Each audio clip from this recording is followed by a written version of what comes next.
Hey everybody, welcome back to Worried to Wealthy. Today I am honestly freaking stoked. I am stoked about this episode. I'm really stoked about what I found. And today what I found was a real estate dividend growth ETF. And I'll tell you more in a minute. No, it's not public. I made it myself, by the way, spoiler alert, if you don't want to stay for that. But I'm actually pretty excited, so I think you should stay for it. But what I did was I was actually looking at VNQ. And VNQ, right, it's the real estate. And I've been seeing this guy like Jesse, I think his name is. He's very good with REITs, he's a young guy. Honestly, he's awesome. And people keep saying that millionaires are definitely built by real estate, right? Obviously stocks as well, but real estate is just such a great asset class. But when you look at, the return of VNQ, 38.84 over 5 years, that's not good. And that's including dividends, by the way. That's total return. So I know some people, including myself, would probably say, hey, what about the dividends? Well, we are counting the dividends here. And unfortunately, that's just pretty, I would say, piss poor. And also some of the stuff when I actually go into VNQ that I don't like is the dividend growth rate is abysmal. 2.27 on average per year over a decade. So you're getting a 2.27 raise. That's not very good. I'm sorry, it's not. It's not good enough. 2% is the Fed's target rate. So if for some reason it goes to three, right? We're coming down or at three right now. This is not even close to beating inflation rate. Sure, this is, but I take it over a long, long time horizon. This is good. 4% is nice. This growth is terrible though. This doesn't mean anything to me if this isn't good, right?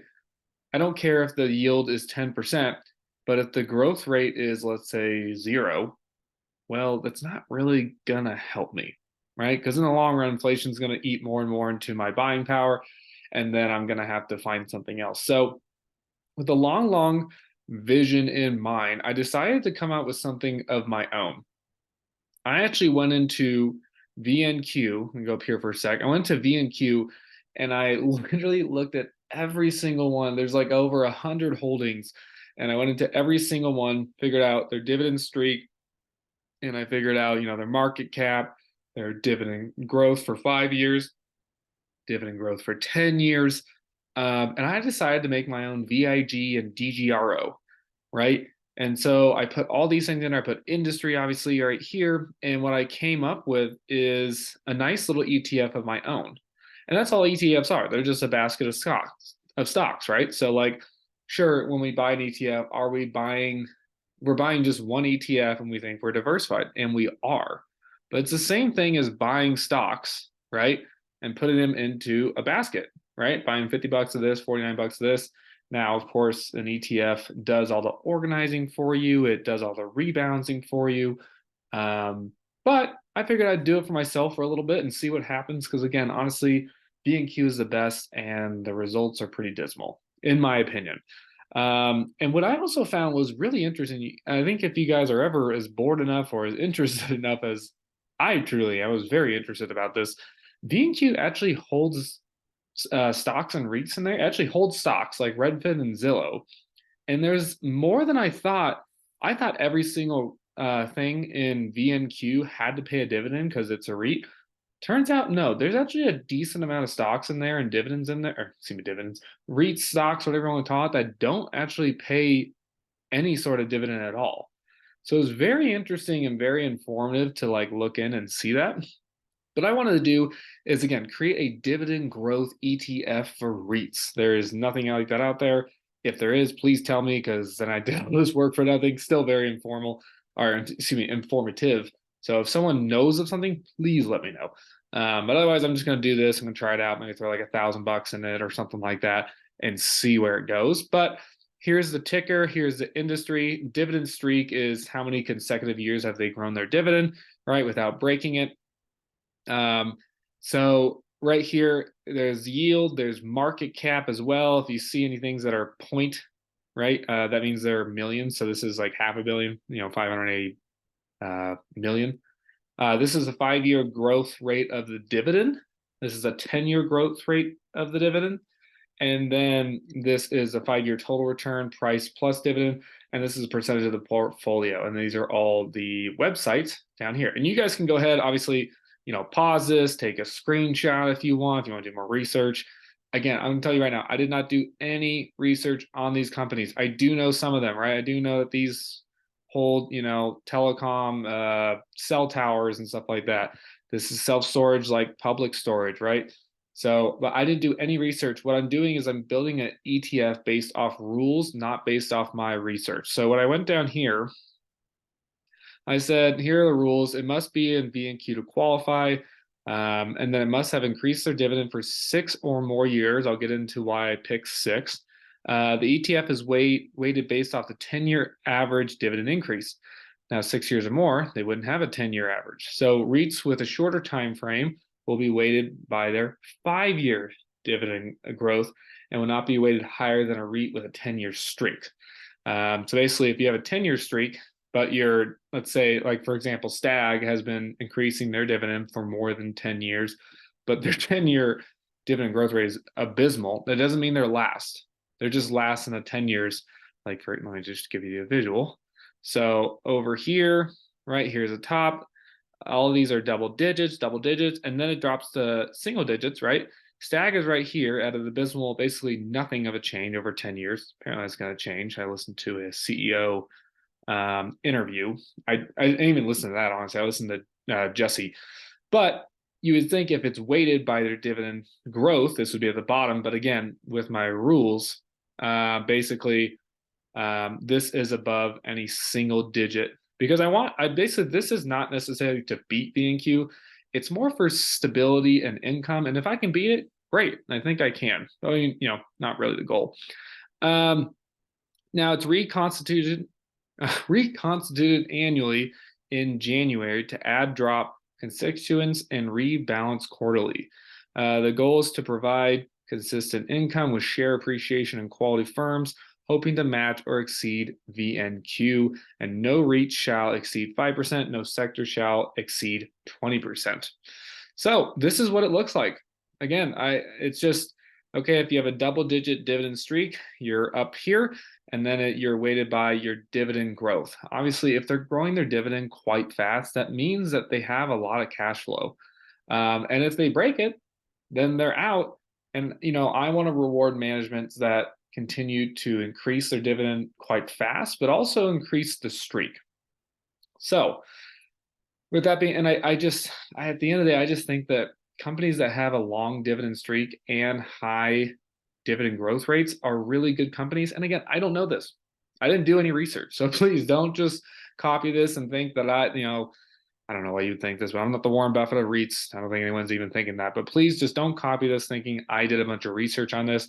I just did a bunch of normal numbers. I didn't go into any details. I don't know the properties. I don't know the addresses. But yeah, as you can see, this is all off the 10-year, right? All the way down to here. And then once we hit the single digits, which is right here, then we go again by the 5-year, right? The 5-year dividend growth. And it'd be from here. And the reason why, this is actually pretty wild, 43% average dividend hike. That is wild. Insane. I'm sure that'll change. I hope that would go. It's almost scary, actually, when you see it that high. It's like, that seems a little much. But the reason why I picked 6 is because I actually wanted single family homes. Originally, I was only going to do the top, I was only going to do people with a REITs with a dividend streak of 10 or more for just purely that stable dividend income. But it wasn't diversified enough. I think I only had, this amount of companies, 1, 2, 3, 4, 5, 6, 7, 9, 10, 11, 12, 13, 14, 15, 16, 17, only 17 companies. So it wasn't very diversified. So now we're up to 27. So we have 27 REITs in here. It starts at 5 and goes all the way down to 0.023, 5% to 2.3%. And we got everything. This is what I love, this little wheel. I love visualizations, but we got farms, we got data centers and single family residents, or single family homes, right? Healthcare, office, multifamily, Retail, we got one mortgage REIT, one mortgage. Usually mortgage REITs apparently are not great. The yields are high, but the share prices always seem to decline. So that was kind of interesting. That one actually popped up as good. Like it was good. Actually, I had a dividend streak, right? I mean, I have it's highlighted in red. I have two losers in here that I've been losing over the past 5 years. I don't know if they're good or bad. Realty Income went down, but apparently, they're pretty good company. They don't have a negative 5 year rate or anything like that. But so I don't know. But the mortgage REIT that we have in there, Arbor, it has good share appreciation and like a 10% yield or something. It's wild. So, anyways, mortgage, industrial, self storage, telecom. Those are all the industries. I love this little wheel. But the reason why I did six again for the diversification is because I wanted single family homes in there. Because if a recession comes, and not only do I do want more industries, that is why I did it. And I saw single family residential. I was like, well, I think I need to have that in there. If a recession comes, okay, well, then more people are probably going to be renting because more people are losing their jobs, and rents are going to go higher. And in general, there's just a lot of people that can't buy a home, that need rents, right? And so I want to invest in a company like that. I think they're going to, I don't know, they're going to take a lot from it, take a lot of profits and stuff like that. So that should be pretty exciting. In fact, look at this one right here, Invitational Homes. Their 5 year dividend growth rate is almost 25%. That is wild. So, anyways, I did everything here. Average dividend streak is about almost 14 years. The average yield of this portfolio is 4.78. And for the people who do the weighted stuff, I did not do the weighted stuff. So as you can see, right, American Tower, whatever the hell this is called, is 3.17, but it's at a 5% yield, is gonna, push the portfolio more than this company down here, Land, that has a over 4% yield. I don't know how to do the weighted thing, so I just did this. It's probably less, I guess, just because these ones that are higher are typically lower than 4.7. In fact, almost all of them are. So it is probably lower. I don't know how to do it. So again, I'm an amateur. So I'm trying my best here. Average market cap 21, or I guess 22 billion. Average 5 year growth rate of the dividend is 9.36. Average 10 years is 9. It's hard because not everyone has 10 years.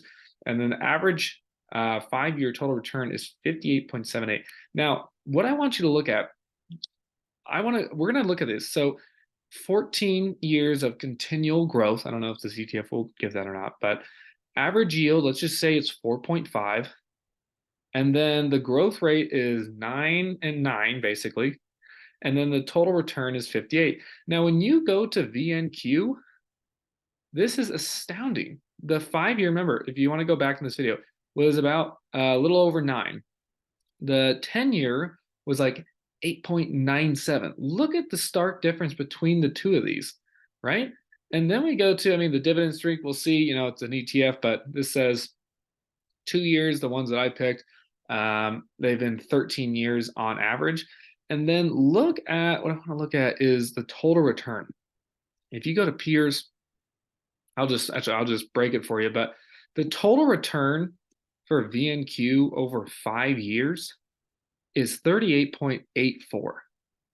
And what was mine?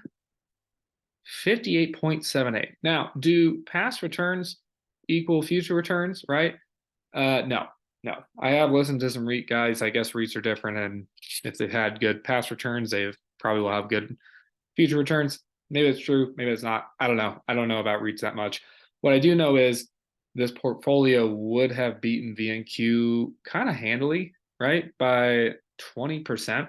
Am I trying to beat VNQ? No. My goal is for consistent REIT income because I'm kind of tired of VNQ a little bit. If we go to dividends here, I'll show you real fast. You go to dividend growth. I don't like this. It's so choppy. Up, up, up. And then these are good years. Down. And then this is down from 2 years ago, still down again, still down from 2016, down, or I guess this would be, no, still down. So we haven't even hit that peak from back in 2016. In general, it's just been going down. I don't like that. I wouldn't say I don't accept it because I'm not, I'm an amateur at this. So anyways, I think I'm pretty freaking stoked about this. And then ones that are looking to get in are Vici. There's a lot of hype around that one. EPRT, it's a diversified REIT. I don't even know what that means that much. I think it just does a bunch of different real estate things. And then an office REIT called Cuz. We'll see what happens. Let's see here. I'm excited though. I'm excited about all of this. Honestly, I am freaking stoked. If you can't hear by the tone of my voice, will it go up? Will it go down? I don't know. Will it beat B&Q? Not the goal. Hopefully it does though.